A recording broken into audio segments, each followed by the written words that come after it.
I ain't gonna be the one looking after the old lady. My husband's sharp words sliced through the air, echoed by my sister-in-law's agreement. Stunned, my brother-in-law and I exchanged glances, frozen in disbelief. Why don't you and Sarah take care of her if you're so concerned? We don't need the burden of an old woman in our home, spat my sister-in-law, her tone dripping with disdain. My husband remained silent, his lack of remorse chilling. How could they discard their own parents so callously, those who had raised and loved them? Anger simmered within me for the first time in my life. But my husband and sister-in-law were blind to a surprising truth about my mother-in-law. Sarah and her family will be taking care of me. Do you think 1 million will cover the car and accessible living accommodations? The revelation stunned us all, my mother-in-law's unexpected declaration hanging heavy in the air. In that moment, my husband and sister-in-law unwittingly sealed their fate, oblivious to the consequences of their words. My name is Sarah. At 40, I found solace in my career as an art teacher, inspired by my parents' artistic legacy. I married Gavin, Emily's son, and we raised 2 beautiful daughters, Autumn and Kate. Life was peaceful until the harsh reality struck. My mother-in-law suffered a stroke. She had always been a kind soul, treating me like her own daughter since childhood. But after Ryder, my father-in-law, passed away, she seemed to lose her spirit.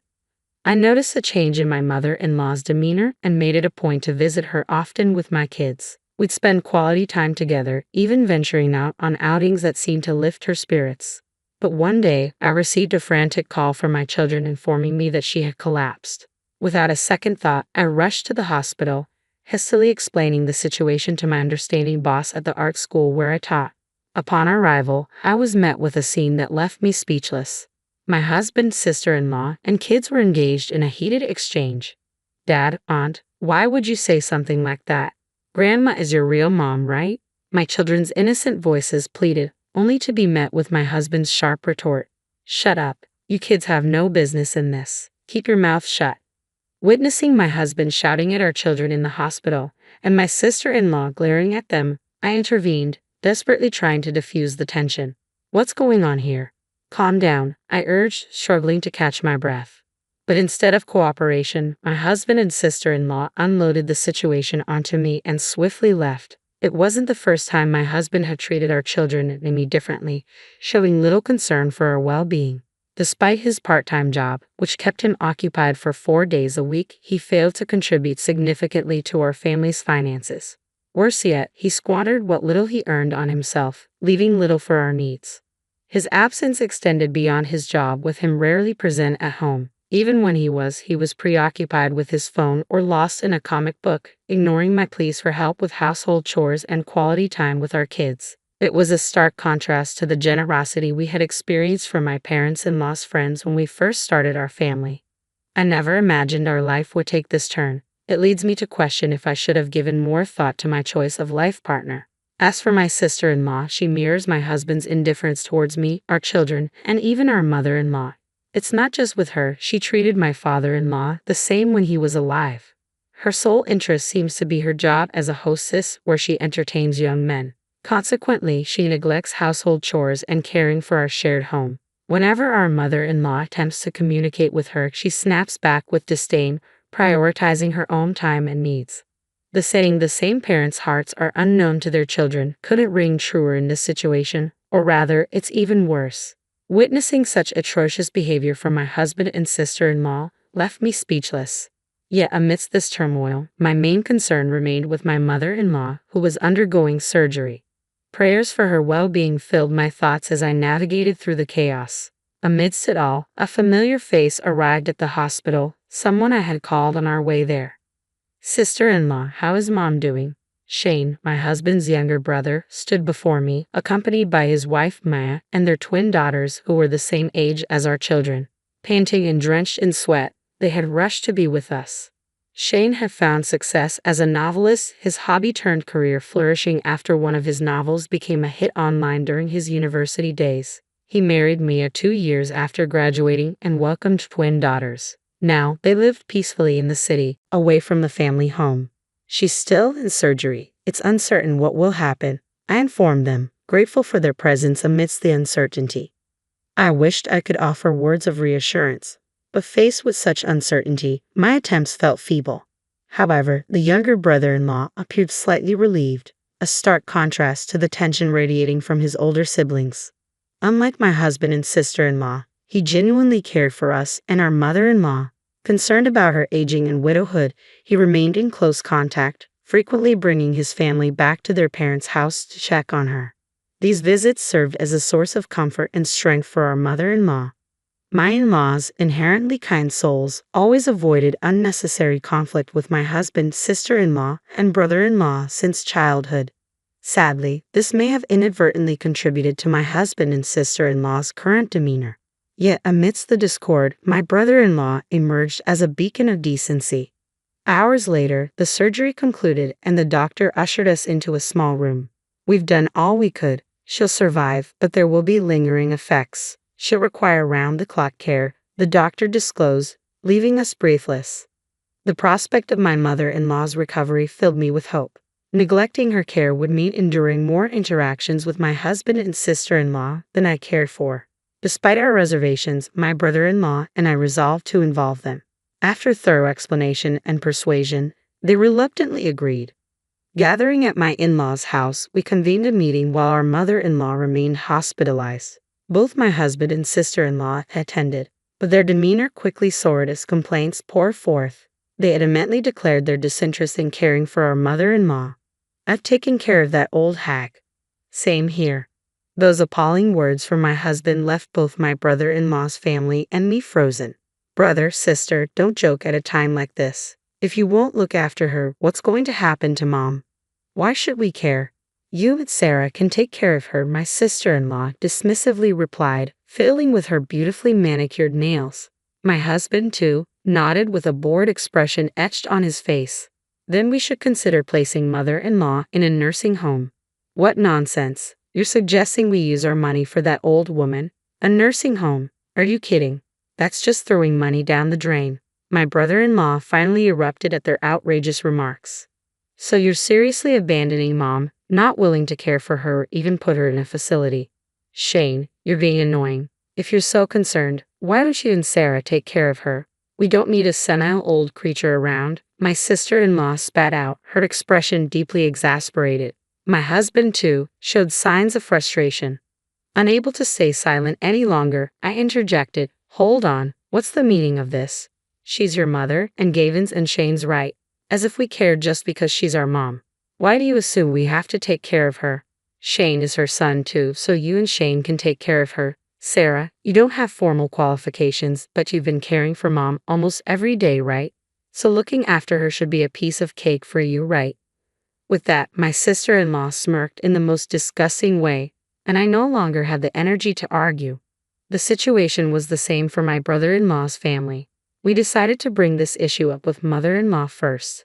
As we were leaving their home, my husband smirked unpleasantly, saying he wouldn't be coming home until this issue was settled. That they would so easily abandon their own mother, who had raised and loved them, left me in disbelief. For the first time in my life, I felt a deep sense of dismay. Days later, a deep anger simmered within me as my brother-in-law's family, and I visited the hospital where mother-in-law lay admitted. Stepping into her hospital room, we were met with a faint smile on her lips, a feeble attempt to mask her pain. "Oh, Sarah and Shane, I'm sorry for being a bother," she murmured weakly. Each visit, she'd apologize, tugging at our hearts. "Mom, don't say such things. Look, we've brought your favorite grapes and pears. If there's anything else you'd like to eat, just tell us, and we'll get it for you," I reassured her, offering a semblance of comfort amidst the sterile hospital setting. While mother-in-law's spirits had improved, her condition remained precarious. As a side effect mentioned by the doctor, she had become paralyzed on her right side, rendering simple tasks like eating an arduous feat, necessitating assistance from the nurses. Confronted with her frailty, my brother-in-law's family and I shared a silent resolve. We knew we needed to confront my husband and sister-in-law, proposing the idea of living together to care for her. "I can't believe Olivia and Gavin would do such a thing to me," mother-in-law sighed, her voice tinged with sadness. In that moment, a pang of realization struck me. She must have sensed deep down that returning home might no longer be an option. Despite it being her own house, my sister-in-law and her husband resided there. The bitter irony wasn't lost on me. Knowing their disposition, They likely treat mother-in-law like a nuisance, a burden to be managed. As frustration clouded my thoughts, I couldn't shake the looming dread of my husband and sister-in-law's return, likely coercing my mother-in-law into some sort of care facility. But amidst my turmoil, mother-in-law surprised us all with an unexpected request. "Sarah, could you please fetch the banking card from the drawer of that desk over there?" With a solemn expression, she pointed to the drawer adjacent to her hospital bed. Inside lay valuable items, including the banking card I had previously brought her from her home during a hospital visit. Perplexed by her request, I retrieved the card nonetheless. With a sense of urgency, she opened it before us, revealing its contents to my brother-in-law, his wife, and me. "I've got savings here. Could you, Shane, make use of it?" Her words left us stunned. The balance displayed on the card surpassed anything we had ever seen. In that moment, I resolved to confront my husband and sister-in-law with something unexpected. A few days later, my brother-in-law and I summoned our spouses for a crucial meeting at mother-in-law's hospital. Their disdain was evident upon hearing the venue, but curiosity piqued when we mentioned that mother-in-law had important matters to discuss regarding her future. They likely assumed she had decided to relinquish the house and, of course, the money. The next day, they arrived at mother-in-law's hospital room, greeted by a gathering of myself, our children, brother-in-law, and his family. Their expressions soared as they questioned our presence. "Why are all of you here?" "Mom, we just want clarification. What exactly do you plan to do?" As questions lingered in the air, mother-in-law's face remained solemn, her response forthcoming. "I have asked Sarah and Shane to gather you all here because I have crucial matters to discuss about our future," mother-in-law began, tone firm yet somber. My husband and sister-in-law exchanged puzzled glances, unsure of what to expect. Taking a deep breath, mother-in-law continued, "As per your wishes, I will move out once I am discharged. I will no longer show up in front of you or interfere with your lives ever again." The gravity of her words hung heavy in the air as my husband and sister-in-law stared at her, their expressions akin to deer caught in headlights. "Sarah and Shane have filled me in on everything," mother-in-law continued, addressing their discomfort head-on. "The conversation you had about me in my house, the way you called me a terrible burden and planned to cast me out. I know it all." Before my husband and sister-in-law could respond, mother-in-law silenced them with a stern gaze. "Hold on, the conversation isn't over yet," she admonished, redirecting their attention back to her. "In exchange for my departure and our final goodbye, I'm asking both of you to leave the house as well," mother-in-law declared firmly. "Naturally, I will be cutting ties and excluding you from any inheritance." The shock on my husband and sister-in-law's faces was palpable. "From now on, I will be in Sarah's care. As I mentioned before, would 1 million suffice to make the house accessible and purchase a new car?" mother-in-law inquired, her gaze unwavering. Upon her insistence, I retrieved the banking card tucked away in my pocket and presented it to my husband and sister-in-law. Their disbelief was evident as they stared at the balance displayed on the card. 1 million? How? What's happening? It's impossible, my husband stammered, confusion etched on his face. "It's your father's legacy money. He'd been saving all this time," mother-in-law explained calmly, revealing a truth that had been kept hidden from them. Their speechlessness mirrored our own from days before. As mother-in-law concluded her revelation, the weight of the truth settled over us all. "I was planning to split this money between you two, but after understanding your true feelings, I've changed my mind, Olivia Gavin. You are no longer my children. I want you to leave this house." My mother-in-law's voice cut through the air, her tone cold and final. My husband and sister-in-law were jolted back to reality by her abrupt dismissal. "What? What are you saying? Gavin and I are your legitimate children too," my sister-in-law protested, disbelief etched on her face. "The only child I have is Shane. Plus, I have kind daughters-in-law Maya and Sarah. You don't know them. Start packing your belongings now, sever your ties with Shane and Sarah, and leave." Mother-in-law's words were uncompromising, leaving no room for argument. Having only ever known my mother-in-law's gentle demeanor, I was astounded to hear such harsh words from her. Her eyes bore a fierce, determined look, one that brooked no objections from my husband or sister-in-law. Though stunned into silence, I quickly collected myself, pulling out the idea card and placing it next to the bank card. "Here's the thing, Gavin. I'm taking this to City Hall right after I declare what you are." "Are you serious?"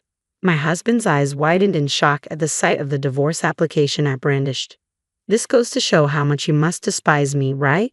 Don't worry about Autumn and Kate. I'll take care of them. You just go live your life the way you want to, I declared, my voice steady despite the turmoil raging within me. The revelation sent my husband into a fit of trembling, erupting in a loud outburst. His sister joined in, yelling and lunging at my mother-in-law. Thankfully, my brother-in-law and his wife managed to restrain them, explaining the situation to the nurses who rushed over. Security was soon called, and my husband and sister-in-law were escorted out of the building, their protests echoing through the halls. With the help of a lawyer arranged by my mother-in-law, I initiated divorce proceedings. In the end, I not only received a financial settlement but also custody of our daughters. My mother-in-law's last will and testament ensured her estranged son and daughter wouldn't inherit a thing. The family home was sold, and my ex-husband and his sister were forced to move into a shabby apartment, their constant bickering annoying their landlord and neighbors. Meanwhile, I welcomed my mother-in-law into our home after her discharge from the hospital. Together with my kids, we took care of her, maintaining a peaceful and mutually supportive relationship. Despite the challenges, we found solace in our day-to-day lives, navigating them together in harmony.